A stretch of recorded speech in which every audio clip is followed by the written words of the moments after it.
Já abençoado? Amém. Glória a Deus. Aleluia.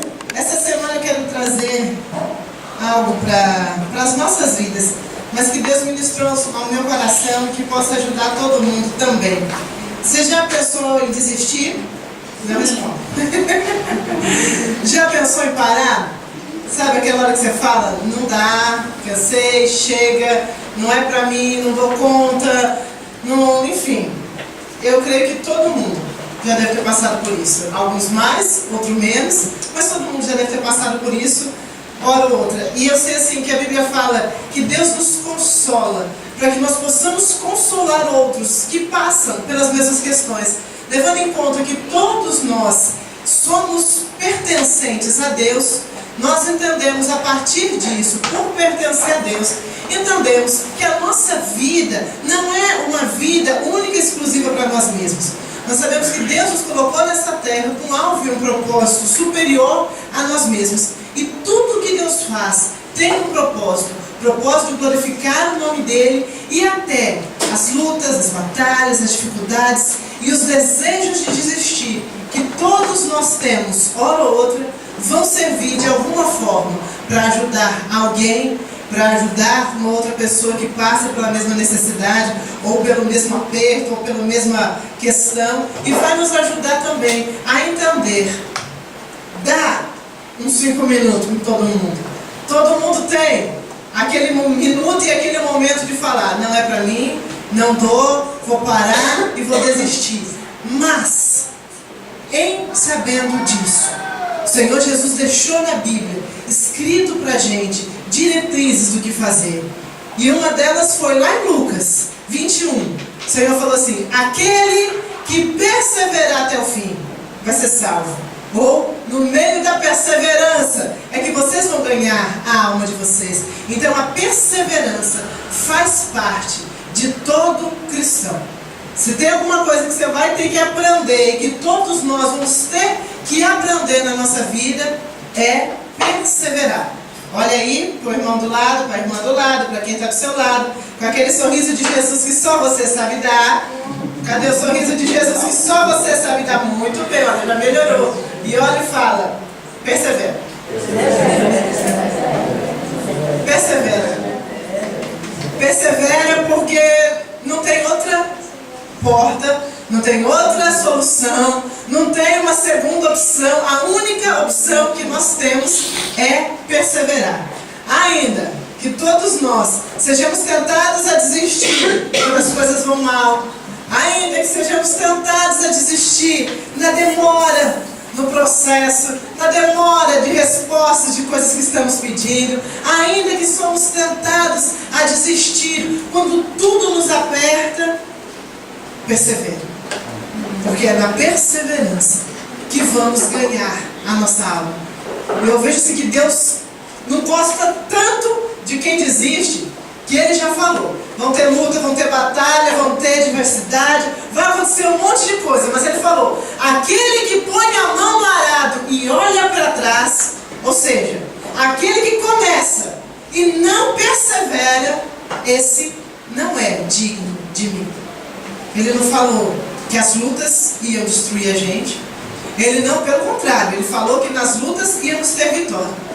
Ele não falou que o diabo ia destruir a gente, pelo contrário. Ele disse que aquele que está em Cristo tem poder sobre a obra das trevas. Mas ele disse que aquele que desiste, aquele que não persevera, esse sim pode ser derrotado. O diabo não vai destruir a sua vida e a minha vida. As lutas, as batalhas, as dificuldades não são para nos destruir. Agora, persevera. Porque se há luta, Deus vai dar vitória. Se o inimigo tenta, é só um instrumento na mão de Deus para nos polir, para nos ensinar, para nos tornar melhores do que éramos. Mas, se desistir, a minha alma não tem prazer nele, o Senhor Jesus disse. Por isso, ainda que há momentos de desespero, Nós vamos perseverar. Por quê? Porque Deus se agrada. Ainda em meio de lutas e batalhas, dificuldades, a gente persevera. Ele se agrada. Que ainda que a gente fale, Deus, não está sobrando nada de mim. Mas uma coisa eu te digo, Senhor, do Senhor eu não saio. Da sua presença eu não saio. Esse sim agrada ao Senhor. E como a gente sabe isso? Pela palavra. Abre sua Bíblia em 2 Crônicas 13. Para quem está lendo, não vai ser muito novo, muito nova a mensagem. Para quem não está lendo, pode começar a ler, tá bom? Todo dia é dia de começar a ler a Bíblia. A propósito, já quero pedir perdão. Eu sei que algumas pessoas pediram a leitura bíblica, estamos momentaneamente impossibilitados, não estamos conseguindo imprimir, mas assim que a gente conseguir, nós vamos passar a leitura bíblica para todos vocês que pediram, tá? Só espera um pouquinho só. Quem tiver acesso ao blog, no blog tem a leitura bíblica online, mas a de papel ainda a gente não conseguiu, mas vamos conseguir e passar para vocês, tá certo? Vamos lá, 2 Crônicas 13, a partir do versículo 1. Hoje é um culto estudo bíblico, papel, caneta, coração aberto na mão, papel, caneta na mão e coração aberto para o Senhor ministrar. Conectados? Glória a Deus! No 18º ano do rei Jeroboão, Abias começou a reinar em Judá. 3 anos ele reinou em Jerusalém. Era o nome da sua mãe Micaía, filha de Uriel. Também houve guerra entre Abias e Jeroboão.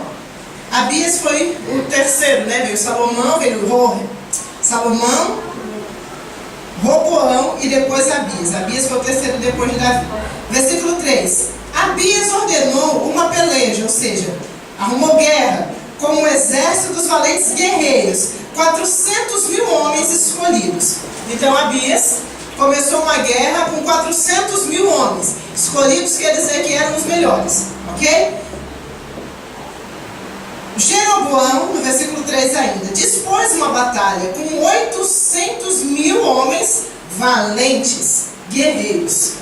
Temos 2 pessoas guerreando, um com 400.000 e o outro só com o dobro, 800.000. Então você imagina o que é guerra, você queira colocar aí na sua mente o que é, tem uma desvantagem. Porque quem tem menos pessoas, com certeza, né, teoricamente está em desvantagem. Versículo 4. Abias se colocou em pé no alto do monte e disse: ouvi Jeroboão e todo Israel. Abias, que estava lá, né, preparando a batalha, tinha 400.000 homens. Ele se colocou em pé, antes de começar a guerra, colocou em pé diante do monte e falou para o inimigo dele, junto com os 800.000 soldados que estavam lá: não vos convém saber que o Senhor Deus de Israel deu para sempre a Davi a soberania sobre Israel, a ele e a seus filhos, por uma aliança de sal. Aliança de sal quer dizer que é algo perpétuo. Todo mundo sabe, né, que para preservar alguma coisa, carne se preserva com sal. Quando não tinha geladeira, né, antigamente, muito antigamente, a gente estudou isso, todo mundo sabe que guardava a carne no sal. Tudo que é colocado sal é feito para poder perseverar, para poder durar um pouco mais. Quando ele diz uma aliança de sal, né, fugindo aos misticismos por aí, que usa sal para tirar alguma coisa, para colocar alguma coisa, não é nada disso. Simbólico, o que o Senhor fala aqui quando diz aliança de sal, é uma aliança em caráter perpétuo e duradouro. Quando Deus fala algo, é importante você e eu lembrarmos. Quando Deus fala, não tem crise que possa impedir, não tem vontade que possa impedir, nada pode impedir, ninguém pode impedir aquilo que Deus falou. E é a promessa dele que haveria sempre um descendente no trono de Davi. Versículo 6. Contudo, se levantou Jeroboão, filho de Nadab, servo de Salomão, filho de Davi, e se rebelou contra o seu senhor. Se ajuntou a ele gente vadia, homens malignos, se fortificaram contra Roboão, filho de Salomão. Sendo ele jovem e indeciso, não lhe pôde resistir. Só abrindo aqui um parênteses, né? Mas lembrando que hoje é um culto, estudo bíblico, então eu vou ler o versículo e falar um pouquinho. Mas, se vocês leram a Bíblia, você percebeu que Roboão, ele entrou no reinado quando ele tinha 41 anos. Vocês leram isso? Tá. Como é que ele fala aqui que ele era jovem e indeciso se ele já tinha 41 anos? Por quê? Porque maturidade tem a ver muito mais com experiência do que necessariamente apenas com idade. Claro que não dá para falar com uma pessoa que tem, com todo respeito aos jovens, mas tenho 13 anos, já sou plenamente capaz e eu sei tudo porque eu tenho muita maturidade. Calma aí. As idades vão e o tempo vai passando e nós vamos adquirindo experiência, sabedoria através da idade. Porém, nem sempre muita idade tem a ver com maturidade e sabedoria. Por quê? Porque algumas pessoas tiveram muita idade, mas nunca aprenderam a assumir responsabilidade, nunca foram responsáveis pelos seus atos, sempre tiveram alguém para cobrir as coisas que elas fizeram. A gente tem assim, contato com várias pessoas que têm mais de 60 anos, que até hoje não faz ideia do que é administrar a vida, administrar a casa, administrar a família, não sabe. E por quê? Porque não aprendeu. Porque não é uma questão apenas de ter passado os anos. Passaram-se os anos, mas não aprenderam nada. Para que nós possamos adquirir maturidade, nós precisamos começar a assumir responsabilidade, assumir as consequências dos nossos atos. Pais, mães irresponsáveis, uma sugestão: comece a deixar os filhos aprenderem que aquilo que eles fazem tem consequência. Como educadores, eu sei, todos nós temos uma proteção. A gente tem aquela tendência de querer evitar isso, evitar aquilo, o bichinho pobrezinho, aquilo. Por isso, cada vez mais, entramos numa era de pessoas irresponsáveis, uma geração de pessoas egoístas e egocêntricas. Por quê? Porque foram criados dessa forma.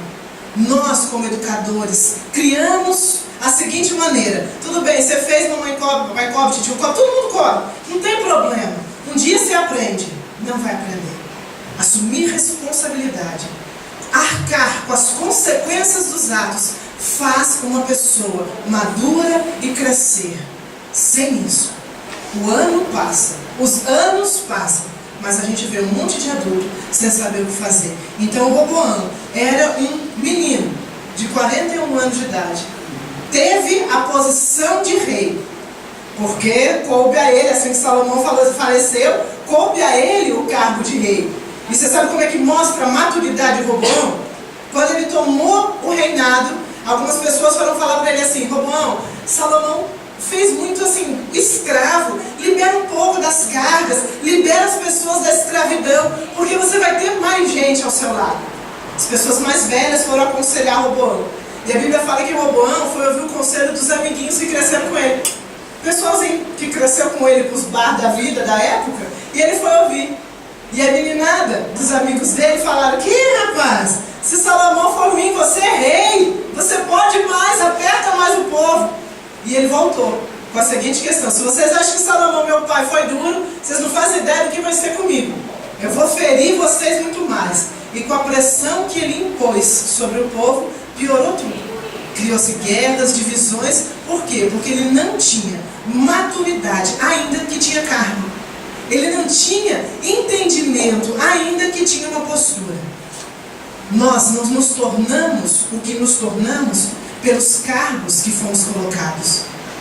O fato de alguém se tornar algum representante de algum lugar não quer dizer que ele está apto para aquilo e maduro para aquilo.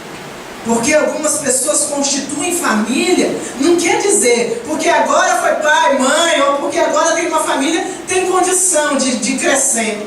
Não, porque cargos, posições não geram responsabilidade, a menos que aquela pessoa ouça a Deus e se posicione no cargo que lhe foi colocado. Por isso nós, como homens e mulheres de Deus, precisamos entender: não são os cargos que nos fazem, não é apenas a idade que faz cada um de nós.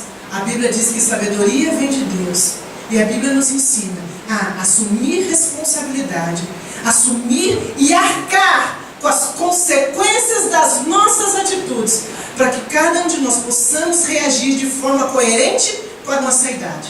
Senão tem um monte de menino pensando que é gente grande fazendo bobeira. E depois, na hora que cresce, um bando de adulto que assumiu responsabilidade cedo demais e agora decide virar criança. E aí tem um monte de adulto que já estava na hora de fazer aquilo coerente com a idade dele e não faz.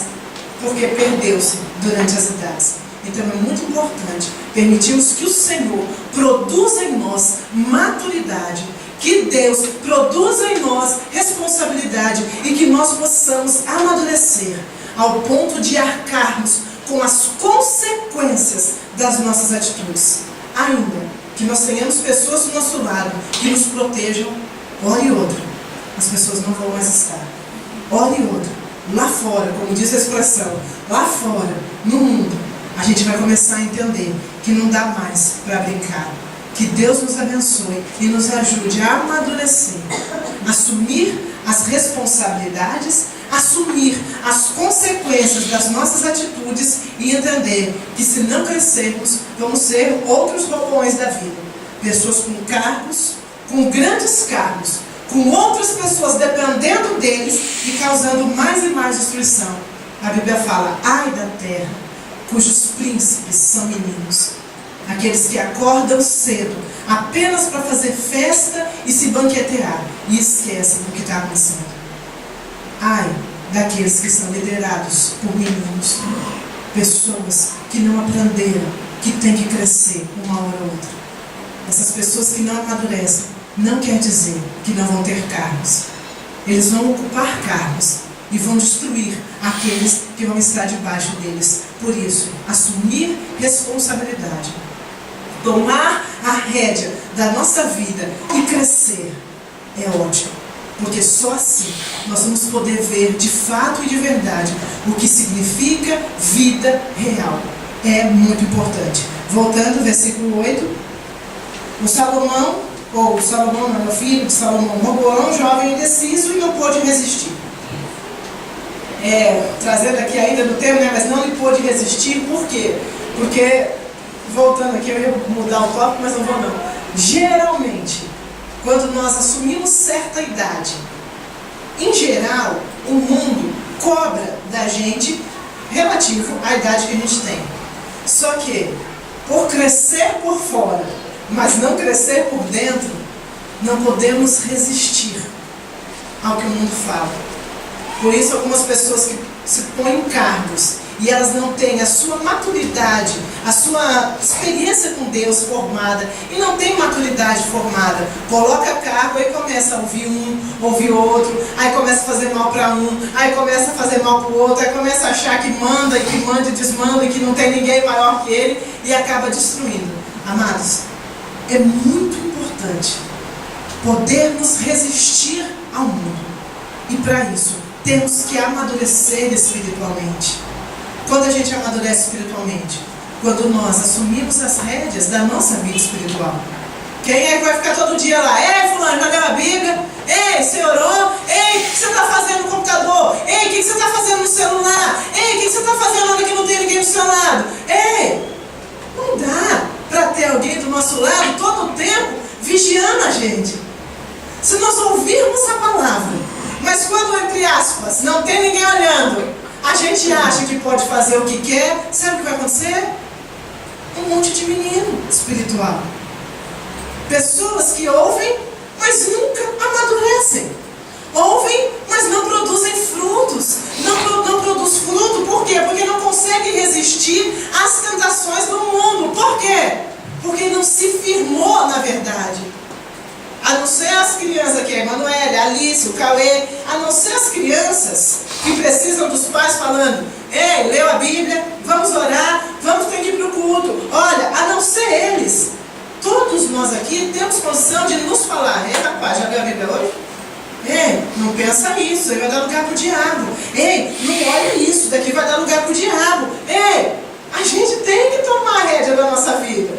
Nós temos que nos colocar em linha e falar, opa, não depende de alguém ficar em cima de mim falando, ó, faz, não faz, olha, não olha. Opa, está na hora de eu crescer.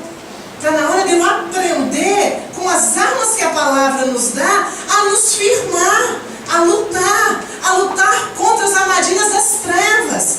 Irmão, as trevas estão toda hora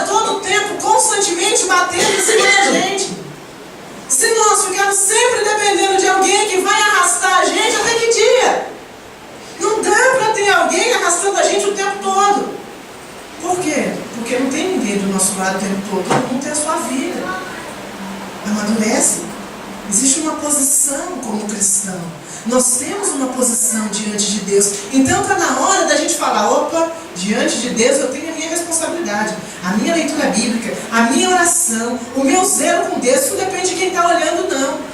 Depende da minha postura diante do Deus que me chamou.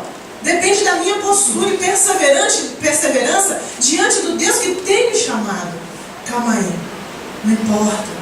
Como eu digo sempre, né? Caráter é aquilo que nós somos quando ninguém está olhando. Não dá ainda, tá? No último dia vai dar. Mas até que o último dia chegue, ninguém vai conhecer a sua mente e o coração. É algo que Deus te deu.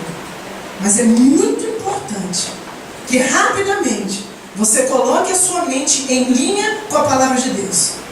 Porque quando a nossa mente não anda em linha com a palavra de Deus, uma hora ou outra as nossas atitudes vão mostrar aquilo que a gente está pensando. Ah, eu não estou pensando nada, deixa um mês. Ah, não estou pensando nada, 6 meses. Ah, não estou pensando nada, espera um ano para você ver. Aí você fala, não estava pensando nada, isso daqui saiu de onde? Eu não sei. O dia que eu vi, o dia que viu apenas veio para fora. O que já estava ali dentro. Por isso, nós vamos crescer e amadurecer como cristãos, trazendo para nós a responsabilidade. Eu sei o que eu tenho que fazer. Eu sei o que eu devo e eu não devo fazer. E quando a gente não sabe, vai para a Bíblia. Gosto muito do apóstolo Paulo, já mudei a mensagem completamente. O apóstolo Paulo fala o seguinte, ele traz ali, ele fala, olha, eu andava, lá em Romanos, eu andava fazendo mal, até que a lei veio e me falou, isso é ruim. Quando a lei me mostrou o que era ruim, eu percebi, opa, não tem nada bom em mim. Né? Parafraseando ali Romanos, mas é mais ou menos isso. Quando a gente está andando no mal, às vezes a gente não sabe. Ele fala, a lei me mostrou o que era cobiça. E então eu vi e morri. Ele andava na cobiça, mas ele não sabia que cobiça era errado, até que a lei mostrasse para ele a cobiça é errada. E quando ele percebeu, ele falou, opa, não encontro bem nenhum em mim. A lei me mostra o que é mal. E é interessante que eu li esse texto, e várias vezes eu lia isso e eu falava, rapaz, a lei é ruim. Porque se a lei não tivesse mostrado que a cobiça era errado, então ela não ia ser errada. Por várias vezes eu pensei isso, eu não sei se outras pessoas pensaram, mas por muitas vezes eu pensava, eu falava, rapaz, se não tivesse vindo a lei, ele não tinha descoberto e estava tudo bem. Aí eu entendi. Pela graça de Jesus, né? Saiu da ignorância e entendi. Ele já andava errado. E já estava condenado. A única diferença é que a lei agora veio para mostrar que era errado. Ele fazia errado e não sabia. A lei veio apenas para mostrar que já estava errado e que já estava condenado. Ah, eu não sei o que é certo, não sei o que é errado. A Bíblia mostra. Se não lermos a Bíblia e ficarmos completamente alheios à verdade de Deus, a Bíblia diz em Romanos que a consciência mostra o que é certo e errado. 2. O fato de não sabermos o que é errado não implica em dizer que estamos fazendo certo. É errado, sabendo ou não. E todo mundo tem a sua parte de culpa. É bom que saibamos logo o que é errado e que possamos abrir mão. Porque, sabendo ou não, aquilo que é errado continua sendo. Eu falo, né? Pega um copo de veneno e toma achando que é água. O que vai acontecer? Mas você tinha certeza que era água. Vai mudar alguma coisa? A convicção de que o copo de veneno é água muda o conteúdo? Certeza. Vai fazer mal do mesmo jeito. O pecado é a mesma coisa. O fato de às vezes acharmos que não faz mal, não termos consciência, ninguém ter falado nada, não muda a verdade. Ele faz mal e destrói. Por isso, está na hora de amadurecermos espiritualmente. Tomarmos consciência do que temos que fazer. E fazer logo. Porque senão, nós não vamos poder resistir às influências do mundo. E quando o mundo entra, a destruição chega. Versículo 8. Vamos continuar. Agora, pensais que podem resistir ao reino do Senhor, que está na mão dos filhos de Davi? Bem sois vós, grande multidão. E 2, tende convosco os bezerros de ouro que Jeroboão fez como deuses. Então ele falou assim, eu sei que vocês são bastante, e vocês também sabem. É bem interessante isso, mas algumas pessoas se descansam, acho que a palavra é essa, se descansam ou se confiam naquilo que elas podem fazer.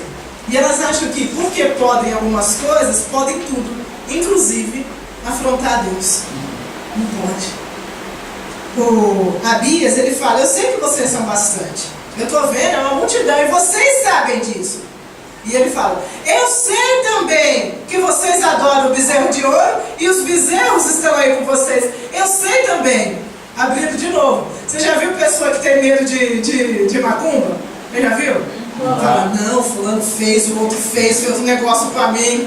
Gente, não tem problema, tá bom? Nada pega em você. Você pode ficar tranquilo. A Bíblia fala que maldição sem causa não pega. Não tem problema, nada que fizerem, apenas fique firme no Senhor. E o Abias é tão assim que ele falou, eu sei que vocês estão cheios de bezerro aí. Você sabe algumas coisas que a pessoa fala, Deus me livre disso, Deus me livre daquilo. Eu não falo nada, eu só vejo. O que tem? Não pode fazer nada. Porque nada tem poder contra o Deus dos deuses, o Senhor dos senhores. Eu lembro de outra casa que a gente morava, acho que a maioria que lembra, né? A gente morava assim, a casa era aqui e a parede assim, era um centro de macumba. E eles faziam macumba dia e noite, já teve época que fazia todos os dias, o dia inteiro, no dia que matava bicho, fazia as coisas, a gente só orando, até que pra glória de Deus um dia acabou, né? E aí eu lembro que um dia uma pessoa foi visitar, saí eu, e aí ela sentou na varanda. Aí a gente estava sentado lá, de repente ela começou a ouvir, né, o negócio lá atrás. E ela começou, sangue de Jesus tem poder, Deus repreende. E eu só por dentro assim, não, isso não é nada, eles estão fazendo macumba aí. Não se preocupa não, eles fazem isso todo dia, mas não pode acontecer nada não. E ela ficou, sangue de Jesus tem poder, Deus repreende, não sei o que. Eu falo, filho, não livra, pode ficar tranquilo, o sangue de Jesus já protegeu, já cobriu. A gente não podia impedi-los de fazer barulho, mas de descer demônio não descia ali não. Não descia porque o sangue de Jesus não permitia. Aí fez barulho, os demônios não desciam mais. Fecharam e foram para outro lugar. Por quê? Porque ninguém é maior que o nosso Deus. Ninguém é maior que o seu Deus. Você precisa ter consciência do Deus que você serve. Não tem problema se alguém falar de você, se alguém fizer mal para você, se alguém desejar mal para você, não tem problema. Se você estiver vestido com a armadura de Deus, coberto pelo sangue do Cordeiro, não tem o que se preocupar. Abias olha e ele fala, eu sei que vocês são muitos, e eu sei que vocês têm do lado de vocês os bezerros, ou seja, os deuses, as suas crenças. Ele fala, eu sei. Algumas vezes o inimigo é maior. Algumas vezes eles têm as crenças deles e tentam contra nós. Não tenha medo. Por quê? Porque você sabe o Deus que você serve. Essas coisas podem fazer mal para alguém? Pode. Muito mal. Mas quem serve o Deus dos deuses tem o que temer? Não. Algumas coisas acontecem, coisa feia mesmo. Acontece. Muito. Mas tem o que temer. Porque do nosso lado está o Senhor dos exércitos. O Deus dos deuses, o Senhor dos senhores, aquele que abre e ninguém pode fechar, aquele que faz e ninguém pode resistir. Não tenha medo, tenha maturidade para saber quem é o Deus que você serve. Amém? Amém. Versículo 9, melhor dizendo. Não lançaram fora vocês, os sacerdotes do Senhor, os filhos de Arão e os levitas, e não fizeram da gente de outra terra? Qualquer que venha se consagrar com um novilho e carneiro, logo se faz sacerdote daqueles que não são os deuses. Ele falou o seguinte, além de vocês terem os deuses do lado de vocês, vocês abandonaram o Deus verdadeiro. Vocês lembram que no reinado de Davi, Judá e Israel era tudo um povo só.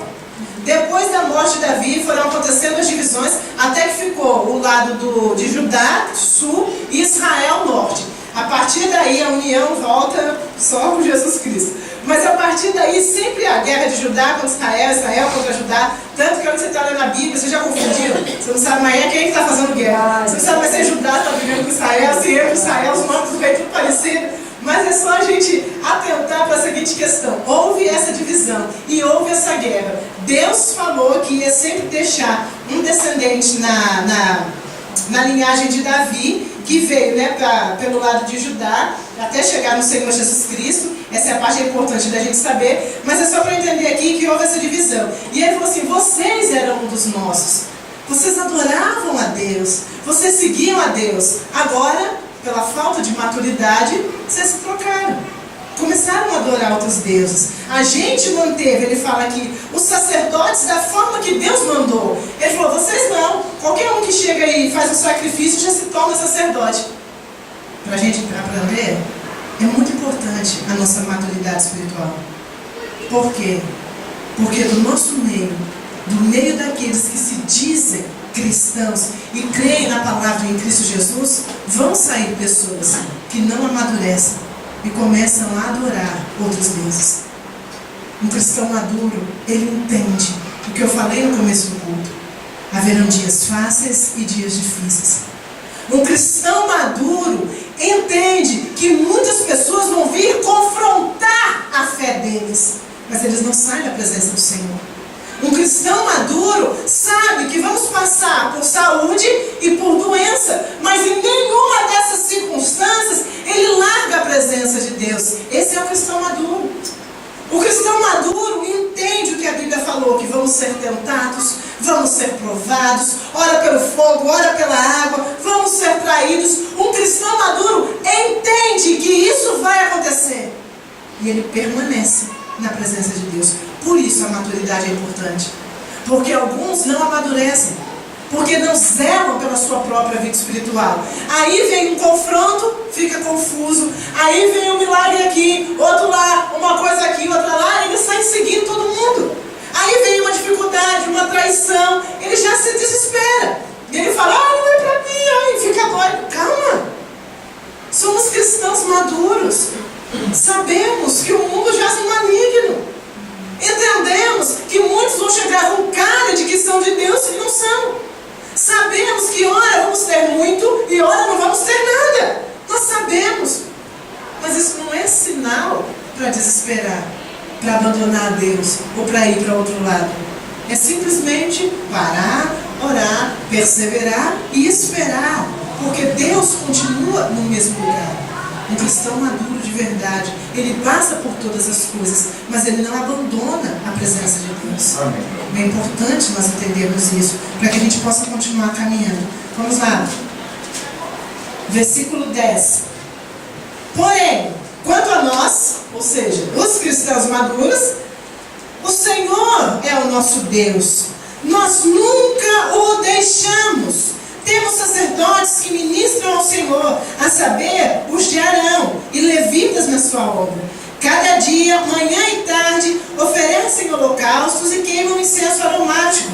Dispõem pães da proposição sobre a mesa puríssima e o candeeiro de ouro, as suas lâmpadas para acender cada tarde, porque nós guardamos os preceitos do Senhor nosso Deus, porém vós os deixais.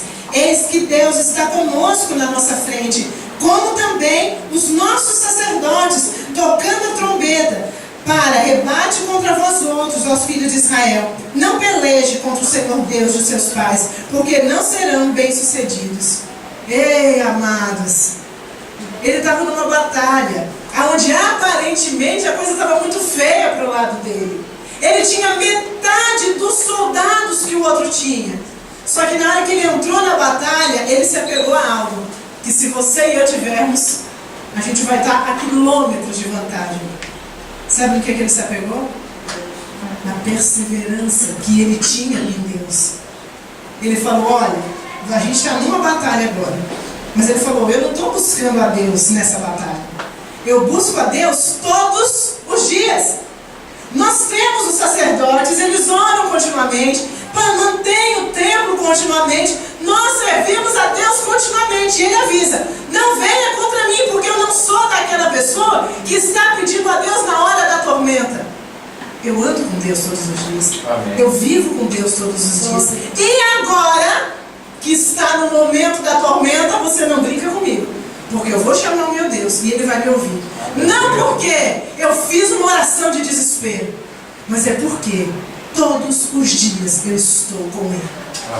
Amados, andar com Deus todos os dias não significa de jeito nenhum que você acorda animado todo dia, que você lê a Bíblia e ora todos os dias com uma felicidade tremenda, que você não balança as pernas algumas vezes, que você não volta e depois volta de novo para o caminho. Andar com Deus todos os dias não é Deus, porque eu já desanimei, porque eu já desisti algumas vezes. Ah, então eu não ando com Deus. Ei, não é isso. Temos aflições, lutamos e batalhamos na nossa carne. O diabo na nossa mente fica jogando o tempo todo. Nós vamos algumas vezes questionar. Nós vamos algumas vezes querer parar. Nós vamos algumas vezes chorar.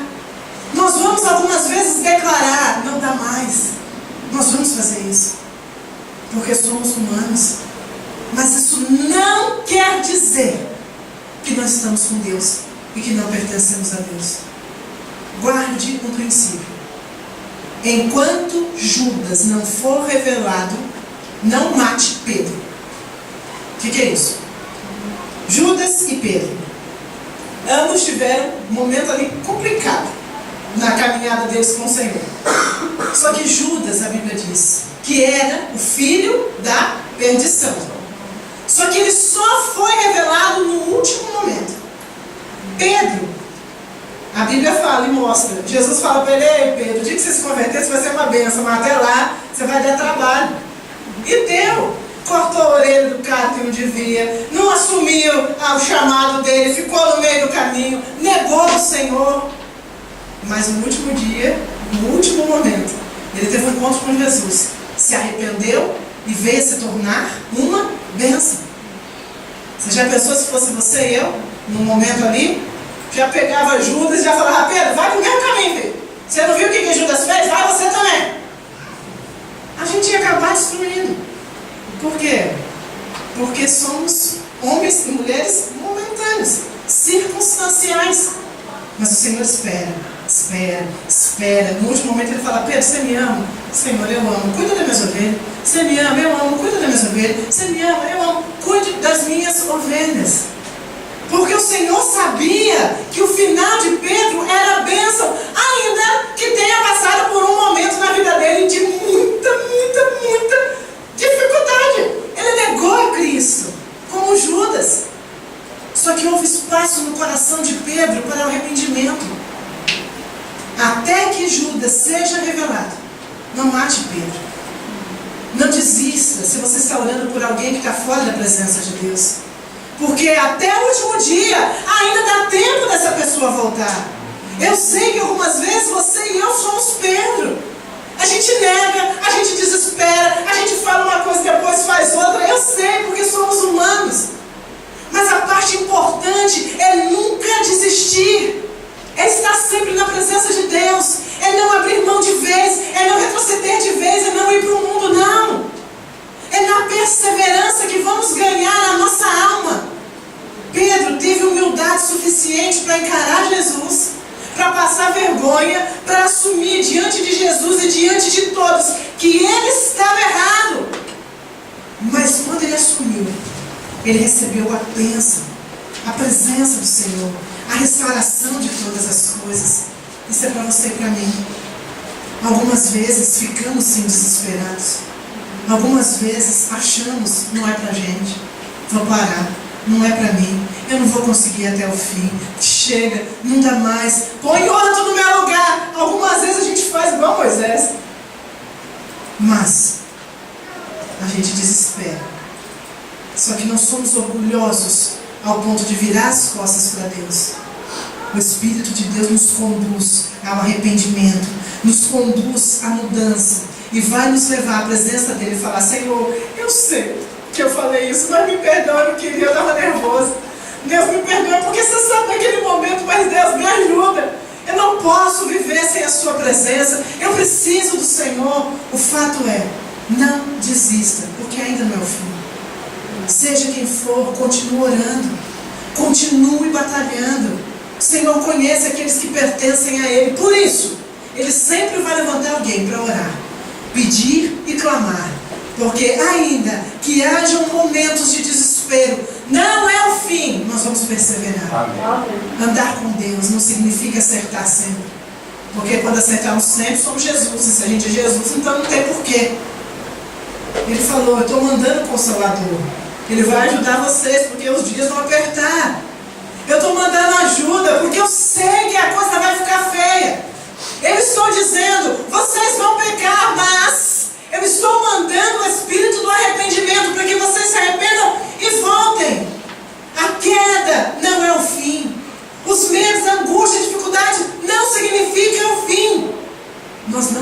vamos desistir. Nós vamos perseverar. Porque na perseverança vamos ganhar a nossa alma. Continue orando. Continue pedindo. Continue clamando. E na hora que a batalha vier, você vai falar: olha, vocês apostataram da fé. Eu estive sempre na presença do meu Deus. Eu errei, mas eu não permaneci no meu erro. Eu voltei à presença do meu Deus. Ele me lavou, me purificou. E hoje eu estou aqui para dizer: eu não dependo de mim, eu dependo do meu Deus. Quando nós somos egoístas, quando nós somos egocêntricos, nós achamos que o nosso fim é o fim de tudo e não dá mais. Quando nós voltamos para Jesus, nós reconhecemos que erramos, reconhecemos as falhas, assumimos a consequência e assumimos o pecado. Mas nós vamos para Cristo e falamos: Senhor, me perdoa. Eu errei. Isso sou eu. Eu sou fraco. Mas o Senhor me dá força. Eu não quero sair da sua presença, porque eu sei que não há salvação fora do Senhor. Eu sei que algumas vezes eu me desespero, mas Deus, o que fazer, como disse Pedro? Para onde ir? Só o Senhor tem a palavra de vida eterna. Eu não posso sair da sua presença. Senhor, eu tenho humildade para dizer: me aceite de volta. Não permita que o orgulho faça com que a gente saia da presença de Deus. Ainda que doa, é melhor nos humilharmos na presença de Deus e levantarmos na presença dEle, do que morrermos fora da presença de Deus com o orgulho intacto. Não vale a pena. O caminho de Deus é a humildade, é o pedido de perdão, é parar, reconhecer, voltar. Levanta e continua. Porque geralmente, quando essas coisas acontecem, é sinal que tem grandes coisas lá na frente. Olha quem foi Pedro, depois daquele momento trágico na vida dele. Podemos, porque somos humanos. Mas, uma coisa é certa: nós, como o rei Abias, vamos dizer: estamos na presença de Deus. Se eu caio, é na presença do meu Deus, porque Ele me levanta. E se eu estou em pé, é a presença do meu Deus que me mantém. Mas uma coisa fique sabendo: da presença do meu Deus, eu não saio. Ele é o meu Deus. Perseverando, vamos ganhar a batalha. Versículo 13. Ele levantou, perseverou, disse que Deus era com ele. E aí você pensa, né? O inimigo ficou com medo. Versículo 13. Roboão ordenou aos que estavam na emboscada que fizessem uma volta e desse contra eles por trás, de maneira que estavam na frente os homens de Judá e a emboscada por trás deles. Sabe o que aconteceu? Ele determinou que ele ia mudar. Ele falou que Deus era com ele. Ele declarou que era perseverante. E enquanto ele estava falando, sabe o que aconteceu? O inimigo estava falando: eu vou te pegar agora por trás. Então ele estava aqui de frente falando, e o inimigo fazendo para poder entrar e pegar ele por trás. Se a coisa estava feia, ficou pior, porque agora tinha inimigo de todos os lados. Versículo 14. Olhou Judá e viu que a peleja estava diante dele e atrás. Sabe aquela coisa que você ora, você fala: agora vai dar certo, e você termina o culto falando: eu vou mudar, minha vida vai mudar, eu vou ser outro. Você já fez isso? Aí que você chega em casa, você fala: cadê? Eu falei, eu acreditei, e parece que a coisa só piorou. Você nunca teve isso? Que bom. Vou compartilhar algumas experiências com vocês. Você fala: agora vai, Patrícia, agora você vai ver, você vai ser uma bênção. Eu até começo a acreditar. Aí de repente eu vou e falo: eu não acredito que eu fiz a mesma coisa. Aí eu falo: meu Jesus, eu tinha certeza que ia ser diferente, Jesus. Eu tinha. E eu olho para mim e falo: cadê? Continua sendo a mesma coisa, meu Deus. É uma coisa impressionante. Mas acontece. A gente tem que ter um estado de consciência. É assim mesmo. Não é porque a gente falou que vai dar certo que vai ser instantâneo. Há provas. O inimigo não desiste tão fácil. Às vezes a gente desiste. Mas eu disse esses dias, eu falei assim: sabe qual é a questão? O diabo não tem nada para fazer. E porque ele é ocioso, a única coisa que ele tem a fazer é tentar a gente de noite. Não tem outra coisa para fazer. Então, se a gente fechou uma porta, ele vai ficar assim, olha, já que eu estou desocupado, deixa eu achar outra para poder entrar. É a vida dele. Ele só presta para fazer isso. Mas o Senhor nos dá a vitória. Abias falou, declarou a fé dele, declarou que tudo ia ser na presença de Deus, e a hora que ele levantou os olhos, o inimigo estava na frente e atrás. Aquilo que estava ruim se tornou aparentemente pior. E eu sei que quando essas coisas acontecem na nossa vida, a gente fala, chega, eu sabia que não ia dar certo mesmo. Eu sabia, não adiantava orar, não adiantava ir para a igreja, não adiantava esse negócio. Eu sabia que não ia dar certo. Mas o Abias não fez isso não. A hora que ele viu que a emboscada estava na frente e atrás, então ele clamou ao Senhor e os sacerdotes tocaram a trombeta. Ele viu que a coisa ficou feia. Ele viu que ficou pior do que estava. Mas, como o salmista Davi, na minha angústia, eu clamei ao Senhor. Essa é a questão. Quando nós vemos que a coisa piora, ao invés de a gente correr para Deus e fazer uma campanha de jejum e oração, o que a gente faz? Eu sabia que não era certo, eu sabia que não era para mim, não funciona não, e a gente recua. Irmão, nós não somos como aqueles que retrocedem. Nós vamos perseverar. A gente estava, você percebeu que a gente fez agora 24 horas de jejum e oração. Você orou, não orou? As 24 horas, glória a Deus. Sabe por quê? Porque está tudo bem, estava tudo uma maravilha. Aí a gente fala, vamos orar todo mundo. Não, filho, na hora que a coisa começa a apertar, antes de desistir da própria alma, né, de abrir mão, filho, vamos orar, vamos todo mundo orar. Orar porque a gente precisa de oração, a coisa está apertando. É o que a gente precisa fazer. Na hora que aperta, quem é que são os valentes que você pode chamar? Ele falando, vamos fazer uma oração comigo? Está disposto a ir orar pelo menos uma hora comigo? Vamos, olha, eu vou fazer jejum tal dia, você não pode orar comigo não? Vamos clamar, vamos pedir a Deus. Olha, eu estou abrindo mão da minha própria alma, eu estou precisando de ajuda. Mas a gente morre sozinho. Por quê? Porque a gente não quer olhar para o lado e falar, eu estou precisando de ajuda. Então, apertou, clama a Deus. Vamos fazer uma campanha. Quantas pessoas dá para orar? 1, 2, 3? Ah, não sei. Mas vamos juntar. A coisa está feia, vamos juntar. E vamos pedir para todo mundo orar. Mas vamos orar. E o Senhor vai ajudar. A hora que a coisa apertar dos dois lados, não desiste. Simplesmente clame a Deus e levanta pessoas para orar junto. Por quê? Versículo 15. Os homens de Judá gritaram. Não tinha muito o que fazer. E quando eles gritaram, feriu Deus a Jeroboão e a todo Israel diante de Abias e de Judá.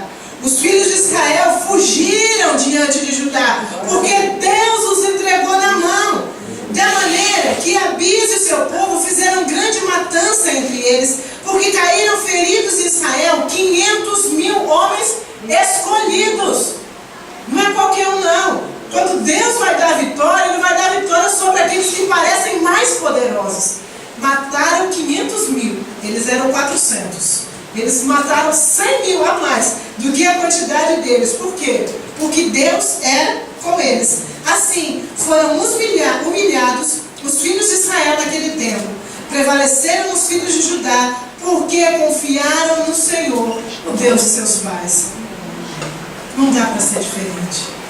Não tem condição de ser diferente. Se nós estamos confiando no nosso Deus, então a vitória. Se nós estamos confiando no nosso Senhor, então, ainda que a coisa esteja fechando, ainda que tenha a impressão de que está ficando pior, nós vamos confiar no nosso Deus. Naquele que nós temos andado dia após dia, ano após ano. Ainda que tenhamos balançado muitas vezes, ainda que tenhamos errado, e vamos continuar muitas vezes, ainda assim, é na presença do nosso Deus que nós fazemos. Nós acertamos e o Senhor nos ajuda. Nós erramos e Ele nos coloca no caminho certo. Mas uma coisa é desistir. Jamais. O mundo é o lado mais fácil, mas o céu é de quem persevera. O inimigo voltou. Pareceu pior, mas ele clamou a Deus. A gente está lendo, se você ler o Salmo hoje, o Salmo ontem, o Salmo 76, e ele fala o seguinte, 76, versículo 5. 76, 5, ele fala, bom, deixa eu marcar aí 2 Crônicas, vamos lá, e a gente vai estar terminando já. 76, 5. Eu achei a palavra perfeita. A Bíblia diz o seguinte: despojados foram todos aqueles que tinham o ânimo forte, jazem a dormir no seu sono, e nenhum dos valentes pode se valer das suas próprias mãos. Na hora que eu li isso, eu falei, Deus, o Senhor é perfeito. Perdeu, foi despojado, ou seja, perdeu aquilo que ele tinha. Quem? Aqueles de ânimo forte. Amei essa palavra. Eu falei, Deus, aquelas pessoas, né, que acham que pensa bem, pensa positivo, vai dar tudo certo, tenha força, que você vai conseguir. Filho, vai nada. Os de ânimo forte perderam.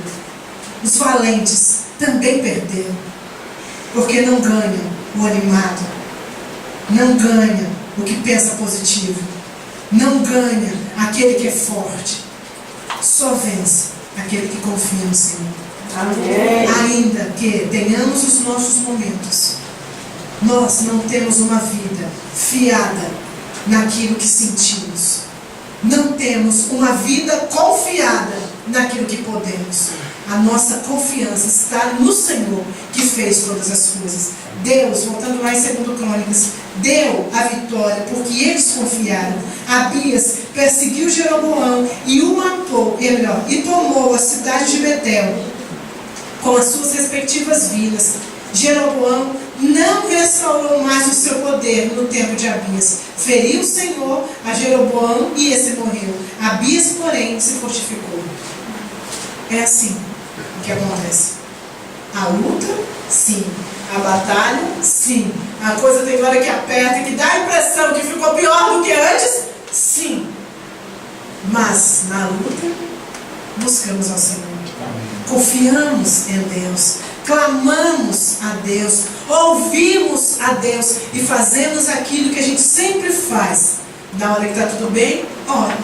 Na hora que aperta, ora. Na hora da facilidade, ora. E na hora da dificuldade, ora também. Não é porque a coisa apertou. É porque a gente tem costume de fazer isso. Nós oramos.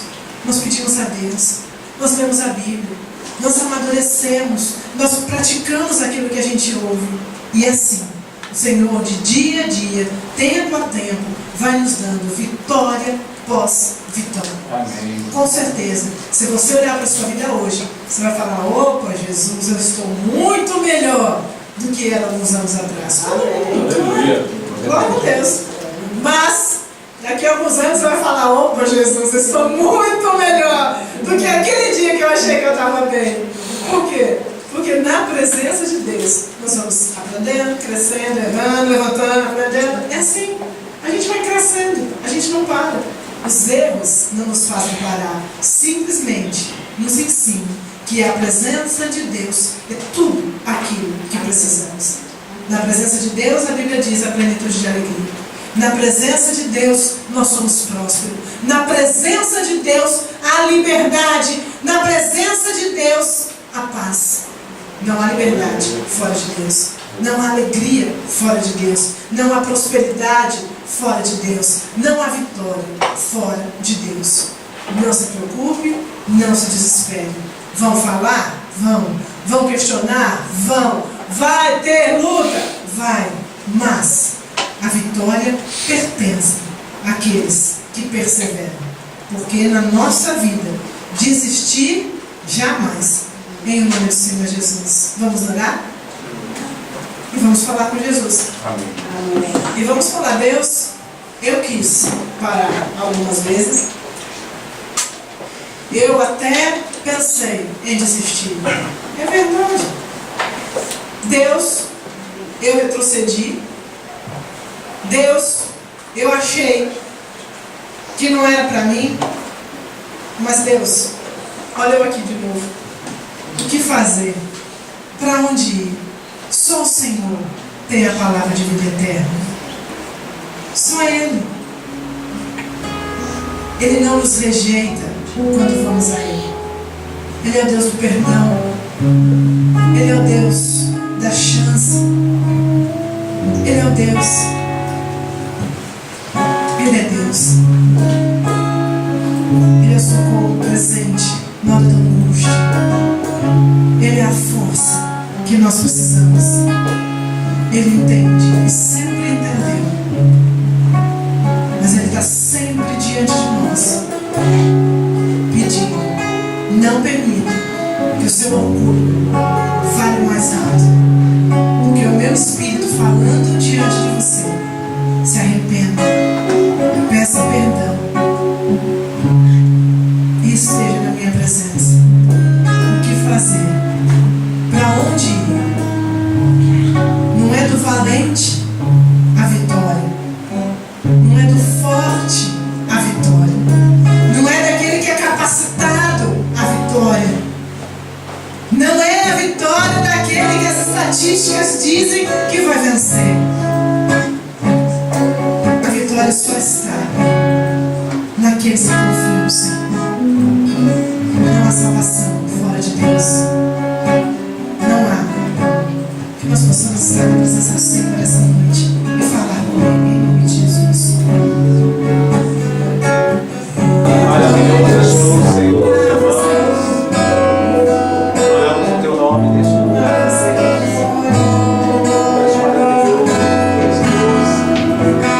Tu és lindo, Senhor, te amamos. Obrigado, Jesus.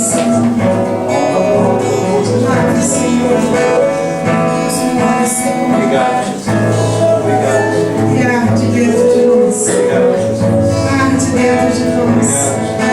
Arde dentro de nós. Arde dentro de nós. Oh, Jesus. Aleluia. Olha, Senhor. E arde dentro de nós. Fogo, Senhor. Oh, Jesus, dá força contra o pecado, Senhor. Livra das tomadas do inimigo, Senhor. Guarda as nossas mentes e corações na presença do Senhor. Sejam firmes na fé, sejam fortes e corajosos, e tudo o que fizerem, façam em amor. Amém, amém. O Senhor te abençoe e te guarde. Amém. O Senhor faça resplandecer o seu rosto sobre ti. Amém.